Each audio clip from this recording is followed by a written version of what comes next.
Today here on Video Evidence, we're going to bring you a first look at a brand new graphic novel that's just been sent in to Crime Fiction Lover. The title is Minky Woodcock, The Girl Called Cthulhu, and it's by Cynthia von Buhler. It's 112 pages in extent, and it brings together 4 comics that were previously published. The creator, Cynthia von Buhler, is someone whose work I've admired for a long time. This graphic novel follows on 2 previous ones featuring Minky Woodcock, which were entitled The Girl Who Handcuffed Houdini and The Girl Who Electrified Tesla. Von Buhler is an incredible talent. She's a theater producer, a writer, and an award-winning illustrator. She has a sort of particular fascination, I think, with the 1920s and the 1930s and a kind of burlesque look and feel. And she just thrives on that aesthetic, bringing like a pulp sensibility to the storytelling. There's lots of drama, there's kind of mysticism, there's this feeling of weird tales and those early pulp comic books and novels. But she also kind of explores some of the new freedoms of the 1920s, along with some of its promiscuity. So be warned. This cover image has been created in pastel by an artist called Selena. As you can see, it's a pretty evocative image of the lead character, Minky Woodcock, along with it behind her, one of the Cthulhu monsters with its famous tentacles.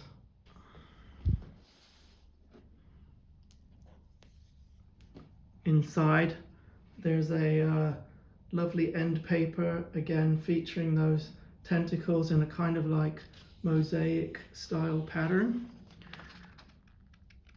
Title page, publisher Titan Comics in conjunction with Hardcase Crime.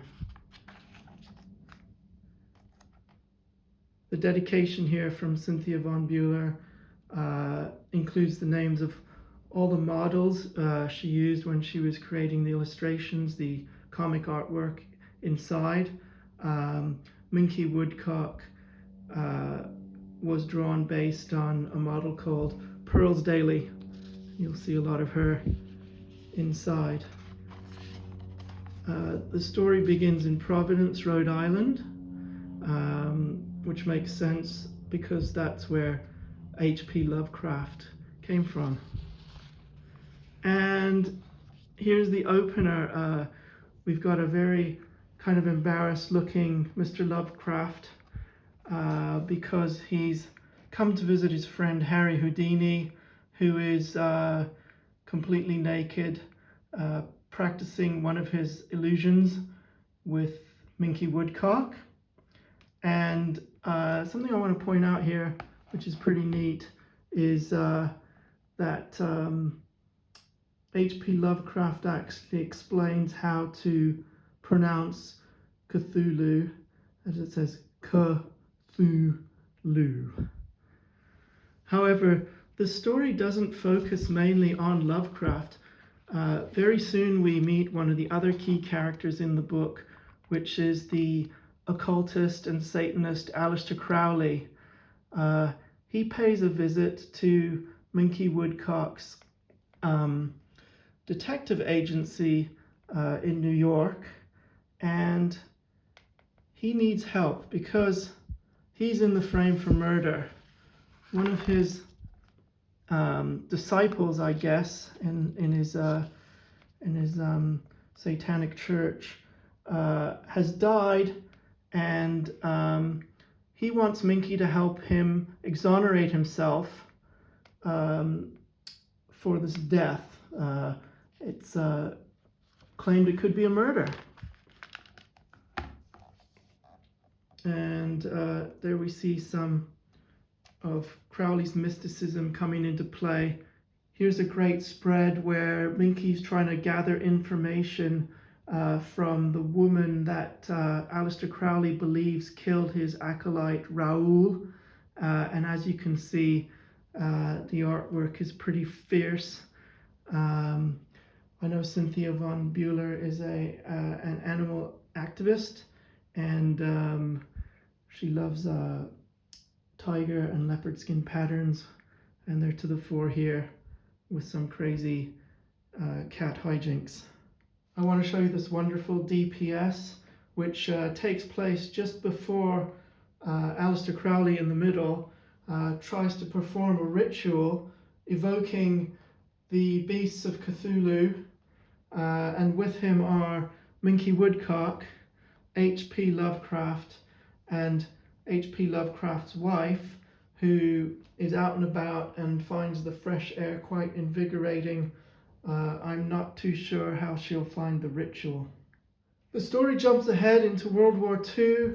HP Lovecraft is well out of the picture now, but Minky Woodcock now has the code name Cthulhu, and it seems as though she's running some kind of espionage mission. You'll have to read the whole story to find out more about that, but there's plenty of peril for her. She even ends up meeting the James Bond creator, Ian Fleming, and she has a few choice words for him along the way. When the story is wrapped up, you can check out all the front covers that were used on the comic books and the alternative covers. I think each comic edition had a main cover and then 4 alternatives. As you can see, this is quite a nice one here. It's reminiscent of the artwork of Bill Sankovich by Vash Taylor. This has been used on the back cover of the book as well. And another thing I really like is this section here where there's a really lengthy Q&A with Cynthia von Buhler.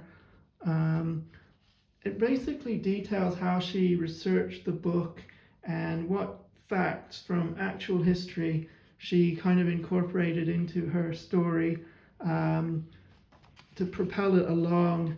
And of course, she dramatized a lot of it. But it is kind of interesting to know that a lot of it is based in reality. Some neat stuff there. And there's the bio, Cynthia von Buhler and her principal model, Pearls Daly. And we say goodbye with this lovely end cover.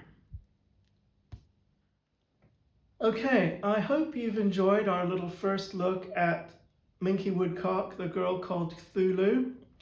There are several links in the description copy with this video. Take a look in there, and if you like what you've seen today, please do hit subscribe and follow Video Evidence presented by Crime Fiction Lover on YouTube. Thanks for watching.